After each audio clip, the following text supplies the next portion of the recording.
Es inusual escuchar a alguien que tuvo responsabilidades en la gestión económica de un gobierno elogiar abiertamente algunas decisiones de otro gobierno. Bueno, es interesante escuchar esas razones y esos argumentos, y es el caso de Gabriel Rubinstein, ex secretario de Política Económica, que ocupó ese lugar en la gestión de Sergio Massa durante el gobierno anterior, el de Alberto Fernández, y que ahora apoya o por lo menos elogia abiertamente algunas de las decisiones económicas, no todas naturalmente, que tomó Javier Milei. Ya estamos en comunicación con Gabriel Rubinstein, que tiene la gentileza de atendernos. ¿Qué tal, Gabriel? Buen día, ¿cómo estás? Bien, ¿qué tal? ¿Cómo están? Bueno, en primer lugar, si hay que trazar una línea y decir que de todo este casi un año de gestión económica de Javier Milei, el punto mejor y el punto peor, lo más acertado y lo más desacertado, ¿qué te ha parecido? Lo más acertado, claramente, para mí fue hacer un ajuste fiscal de 5 puntos del PBI, Ujú. es muy importante, uno de los más grandes de la historia argentina, eh, y hacerlo rápidamente, el primer mes. Eso también es tan valioso, la celeridad es tan o más valiosa que la magnitud. Ujú. Y eso creo que se sienta las bases para la estabilidad macroeconómica. No es la estabilidad macroeconómica total, pero es una parte, el 50% del trabajo. Y por supuesto que ahí está lleno de críticas que uno puede hacer a la calidad del ajuste, y siempre puede ser distinto y siempre es mejorable. Lo bueno es que eso es mejorable, pero haber puesto un ancla fiscal tan fuerte y tan rápido es por lejos lo más valorable que hizo el gobierno. Ujú. También es valorable haber logrado finalmente con tropiezos bajar fuertemente la brecha cambiaria y permitir una estabilidad cambiaria, que hay que construir un ancla cambiaria. La parte cambiaria igual tiene muchos claroscuros y no es muy fuerte o es frágil, llamémosle así. Pero bueno, hoy por hoy es un logro. El blanqueo ha sido un logro que le ha permitido darle aire ahora al Ujú. gobierno, y entonces le permite ir transitando la situación con una perspectiva de mejora continua en la baja de la inflación, mejora continua en la recuperación de la actividad. Lo malo creo que tuvimos una recesión mucho más fuerte de la que debería haber habido, por las razones que podemos comentar, y nos hemos comprado, el gobierno compró un modelo macroeconómico de dólar bajo y de ausencia de reservas en el Banco Central, que también le da una fragilidad Ujú. al esquema hacia el futuro, aun cuando pueda transitar meses, incluso años de tranquilidad. Hemos comprado, al menos hasta ahora, un modelo frágil. Ahora, Eso era evitable, Gabriel, la recesión, digamos, el esquema recesivo que está ocurriendo para hacer un ajuste fiscal de este tipo? Digamos, ¿había otra forma de alcanzar el equilibrio fiscal? no es un tema de alcanzarlo, no el equilibrio fiscal. Si uno repasa las palabras del propio Milei o de Ujú. Caputo, te van a decir, podés buscarlo eso, de que lo que busca el equilibrio fiscal es reemplazar el impuesto inflacionario por impuestos legislados o por baja de gastos. Ujú. Cuando vos reemplazás un impuesto por otro, no tenés recesión. Es como si no sé, subís el IVA y bajás ganancias y bajás bienes personales. Si es equivalente, podés tener algún efecto recesivo, pero es mínimo, porque a nivel macro da Ujú. lo mismo. Entonces, en el argumento del gobierno, no pueden decir que es el ajuste fiscal el que causó la recesión. Y yo te Ujú. diría que no fue el ajuste fiscal lo que causó la recesión. Y en el caso en particular de lo que pasó en Argentina, porque son muchas, no quiero entrar en la discusión teórica de este tema que llevaría mucho tiempo. En el caso particular de lo que pasó en Argentina, para mí la recesión estuvo vinculada a la caída del salario real. Ujú. Y la caída del salario real estuvo vinculada a una expectativa de devaluación muy grande. Y esa expectativa de devaluación muy grande no era culpa del gobierno anterior, sino fue culpa esencialmente del discurso de Milei, que era el único candidato que decía que había que destruir el peso, que Ujú. había que dolarizar y que este era un excremento y que iba a haber una dolarización, y como el mercado creía que iba a ser una dolarización sin dólares, pensaba que el dólar se podía ir al demonio.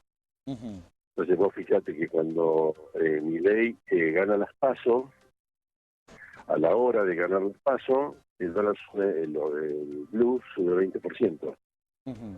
Después cuando Massa gana las elecciones generales, el dólar baja 30%, 20 y pico por ciento. Y cuando vuelve a ganar en la segunda vuelta Milei, en poco tiempo, en un mes y pico, el dólar CCL sube 30%. O sea que le costó a las empresas, pero empresas de todo tipo, grandes, pequeñas, medianas, el kiosco de la esquina, le costó pensar que el dólar no iba a subir, que en realidad de hecho se iba a quedar por ahí, terminó quedándose muy tranquilo, pero muchos pensaban que el dólar como mínimo va a 1.500 o va a 2.000 o va a 2.500 o va a 3.000 o va a más. Y eso, en eso hay mucha responsabilidad de Milei, ellos lo niegan. Es la expectativa generada durante la campaña, también sumado, me imagino, a la situación que recibió con una brecha que era muy importante, ¿no? La brecha entre los dólares financieros o el dólar blue y el dólar oficial. Bueno, pero si hubieran hecho las cosas con bien, o hubiera sido parecido a lo de Macri, por ejemplo, cuando un gobierno liberal viene, hay expectativa que el dólar baje. Y de hecho, el dólar, cuando ganó Macri, el dólar libre bajó. Y significó a mitad de camino, no a mitad de camino, más cerca del libre, pero el dólar libre bajó. En cambio acá el dólar libre subió. El dólar CCL cuando ganó Milei subió 30%. Él podría haber devaluado el oficial y el dólar libre podría haber bajado. Cosa que recién hizo meses más tarde. Está claro. Entonces, sí, por favor. Sí, no, nuevamente, la expectativa de devaluación altísima generada por el propio Milei llevó a los precios a una inflación galopante, como fue la de diciembre, que diría el 70% de la inflación de diciembre es responsabilidad de Milei, en la de enero también, en la de enero el 100%. Entonces esa inflaciones tan altas llevaron a una caída del salario real. El gobierno también vio que la caída del salario real le convenía porque la gente vendía dólares, porque necesitaba para vivir, y también generaba menor fixación de salarios por el miedo. O sea, entonces esa caída del salario real fue la que creó la recesión. No fue el ajuste fiscal, fue la caída del salario real. De acuerdo. Gabriel, ¿usted cree que hoy hay atraso cambiario en la Argentina? Usted dice Caputo eligió un modelo de dólar bajo. ¿Hay atraso cambiario en la Argentina? Bueno, esa discusión puede tener muchas aristas. Yo creo que es un dólar que no es el mejor para la Argentina. A lo mejor si uno viene a la Argentina le va todo bien, Milei tiene éxito, después viene otro gobierno que toma la bandera de, llamémosle así, la pro competitividad y del equilibrio fiscal, y Argentina empieza una política de 20 años de buenas políticas económicas. Yo diría, a lo mejor el dólar no está barato. A lo mejor el dólar es lo que es, incluso puede estar más barato, pero eso es al final del camino. El problema es que el gobierno puso al principio del camino un dólar que puede ser inconveniente, o sea, porque puede ser percibido como transitorio. Entonces los empleos que pierden, hay empresas competidoras con el exterior, y los Ternium, que acaba, viste, Pablo, digo porque Pablo Roca se quejó a viva voz de ese tema. Entonces lo que se pierda de empleo industrial, de las que no pueden competir, pues es probable que no sean compensados con nuevo empleo de industrias que se pueden beneficiar con el dólar barato, o de servicios que se pueden beneficiar. Entonces empieza a llevar más desempleo, se crea empleo de menos calidad, eso genera problemas en el tejido social. Entonces hay un problema por ese lado, por el lado de la economía real y de la expectativa social.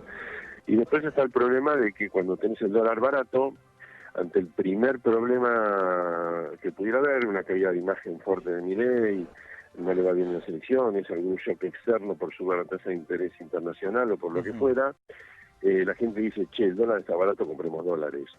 Y si el Banco Central no tiene dólares para vender, para ofrecer al mercado, y bueno, puede tener devaluaciones del 20, 30, 50, 100% en Argentina, cosa que en otros países no ocurriría, sumamente disruptivos.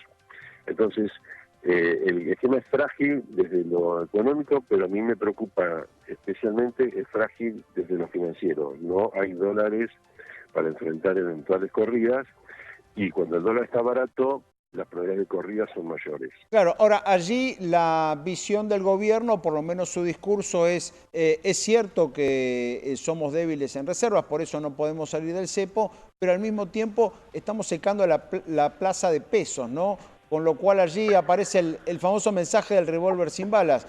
Digo, aun cuando se produjera alguno de esos eventos, no habría tantos pesos en el mercado para salir a correr al gobierno con el tipo de cambio. ¿Coincide con Mira, va a eso? haber, no, para nada, para nada. Es Ujú, un error de diagnóstico para mí muy grave que hace ujú, Milei en eso.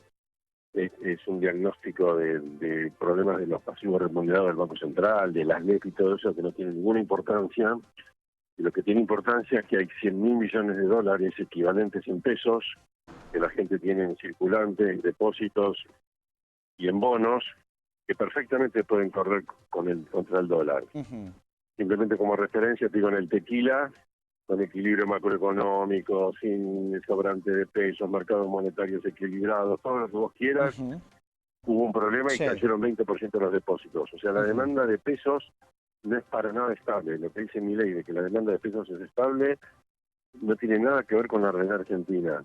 La demanda de pesos es estable hasta que un día deja de serlo. En la convertibilidad era muy estable, estaba todo bárbaro, y de pronto en un quilombo en México nos trajo el efecto tequila, cayeron ujú, 20% de los depósitos, y el Banco Central tuvo que vender dólares a rolete, y así ujú. todo casi se cae la convertibilidad. Les diría si hubiera caído si Clinton no hace un apoyo extraordinario a México de 40.000 millones de dólares, que salió Ujú, por un pelito. claro. O sea que entonces no, es totalmente equivocado el diagnóstico del gobierno sobre la escasez de pesos. Bien. Gabriel, ¿qué cree de todo lo que hizo Javier Milei que también hubiese hecho Sergio Massa? ¿Hay cosas que si hubiese ganado Massa también las hubiese puesto en marcha? Massa habló y lo hizo públicamente, diciendo que quería un superávit fiscal de 1% del PBI, y se Ujú, presentó un presupuesto pidiéndole a los diputados que voten para este año 2024 un presupuesto con un 1% del superávit fiscal del PBI. ujú, Se presentó con 1 de déficit pidiéndoles que lo conviertan en 1 de superávit. O sea que Massa era proclive al ajuste ujú. fiscal, y de hecho sería como desandar lo que pasó en los últimos meses del 2023, eh, y, y públicamente se anunció eso. O sea que yo creo que Massa era consciente de que había que avanzar al equilibrio fiscal, podía tener otros tiempos, otras consideraciones políticas, seguramente el mix hubiera sido bastante diferente, se hubiera cuidado más a los jubilados, se hubiera aumentado impuestos por otro lado, bueno, una serie de cosas, pero Ujú, siempre era consciente de la necesidad de tener una situación fiscal equilibrada o casi equilibrada. Y también se sabía que había que bajar la brecha cambiaria. El tema es que, bueno, en 2023 la sequía fue horrible para esos objetivos, no se pudo hacer nada, y bueno, no sé qué se hubiera hecho en ujú. 2024, pero seguramente se hubiera tratado de obtener fondos frescos de préstamos internacionales, como para ver si se podía devaluar sin que se dispare el dólar libre, y en el sentido parecido a lo que logró Milei en ese punto, ¿no? Devaluar y bajar la brecha. Eso Milei lo logró, ahora lo logró en un esquema que tiene otras complejidades, como hablamos, dólar Ujú. barato, demasiada recesión, etcétera, pero se hubiera intentado ir hacia la unificación del mercado de cambios y levantar el cepo, pero bueno, eso requiere de ayuda externa, y todavía eso está en discusión, y no hubiera sido tampoco fácil de Bien, lograrlo, ¿no? hacia allí quería ir porque digo, si salir del cepo o si se quiere unificar el tipo de cambio depende de la ayuda externa, Milei hizo bien en no hacerlo hasta ahora, digamos, no tuvo esa ayuda, no se arriesgó. Algunos dicen que allá por el mes de junio perdió una oportunidad y ahora todo hace creer que la unificación del tipo de cambio puede quedar para después de las elecciones de 2025. ¿Milei perdió una Sí, oportunidad pues en no salir antes del cepo? Bueno, el esquema cambiario elegido dificulta Ujú, la obtención de ayuda externa, ¿no? Digamos, es muy difícil que el Fondo Monetario Internacional te preste plata para que la vendas a 1.000 pesos el dólar. ujú, Eso es muy difícil. Lo otro no es que sea fácil, pero a lo mejor si lo tuvieras que vender a 1.500 o 2.000 sería ya mucho más fácil la ujú. negociación externa. Bien. Entonces, él se metió en un camino que dificulta obtener fondos para abrir el cepo, e incluso aunque se abriera el cepo, porque ahora las circunstancias son favorables, aunque se abriera el cepo y hubiera un dólar único, como había en la convertibilidad o como hubo en la época de Macri, eso no quiere decir que no se vaya a devaluar. O sea, si viene la Ujú, mala, se puede devaluar. Y no alcanza con tener equilibrio fiscal para evitar corridas en la ujú. Argentina. Necesitas un ancla cambiaria fuerte y el gobierno está lejos de eso. Bien, y si no lo estoy entendiendo mal, no va a estar cerca de eso hasta que no le llegue algún dinero extra, vía Fondo Bueno, el Monetario, gobierno, vía préstamo repo, todo lo que ya estamos escuchando eso, no, todos. el repo es otra cosa, el repo es para Ujú. pagar deuda que vence, es otra Ajá, ok, cosa, bien. pero el gobierno es audaz, Milei Ujú, es súper audaz, así que por ahí mañana nos desayunamos que levantó el cepo mañana mismo, porque hoy hay brecha muy baja y es un momento propicio, o ujú, lo puede levantar en enero o en cualquier momento. O sea, el cepo se puede levantar ahora o no se puede levantar nunca, a lo mejor termina el mandato sin levantarlo, no es ujú. una necesidad imperiosa Y no levantar el sería cepo. grave. No, no es grave, no es Ujú, grave. Pero con cepo o sin cepo, con flotación cambiaria o con cambio fijo, con el arreglo cambiario que vos quieras. Si vos no ujú, tenés reservas en el Banco Central, con 100.000 millones de pesos dando vuelta, yo te diría que siempre estás a tiro de una corrida cambiaria. Puede no ocurrirte nunca, o sea, no era necesario que ocurriera el tequila, no era ujú, necesario que Brasil devaluara en el 99, no era necesario tener a veces suba de la tasa internacional o shocks externos, o shocks políticos. No es que son inevitables los shocks, pero como uno debería estar preparado para los ujú. shocks.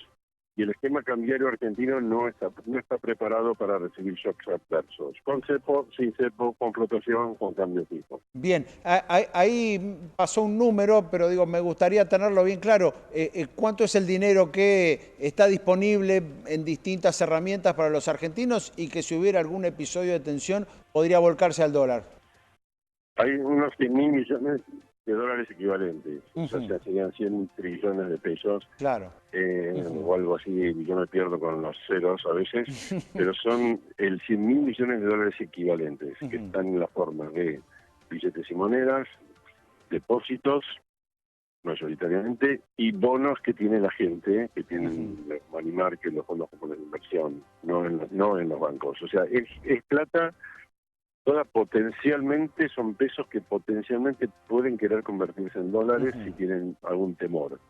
En el tequila cayeron 20%. Hoy serían como si hubiera 20 millones de dólares que de pronto, de un día para otro, quieren convertirse en pesos. ujú. Si eso pasara, hoy no hay nada para ofrecerles. Y Está bueno, claro. entonces hay que adivinar, imaginar a dónde podría ir el dólar en tales Ujú. circunstancias. No importa que sea el dólar CCL, en caso de cepo, que sea el dólar unificado, si se unificara el mercado, no tenés dólares para ofrecerles. Ujú. Está muy claro, Gabriel. Le agradecemos muchísimo este análisis muy claro y me parece además muy relevante analizarlo así, de esta forma, ¿no? De manera técnica y desapasionadamente. Me parece bueno que alguien que ocupó funciones en otro gobierno pueda destacar abiertamente algunas decisiones tomadas en este. Le mandamos un saludo. Gracias. Muchas gracias. Gabriel Rubinstein.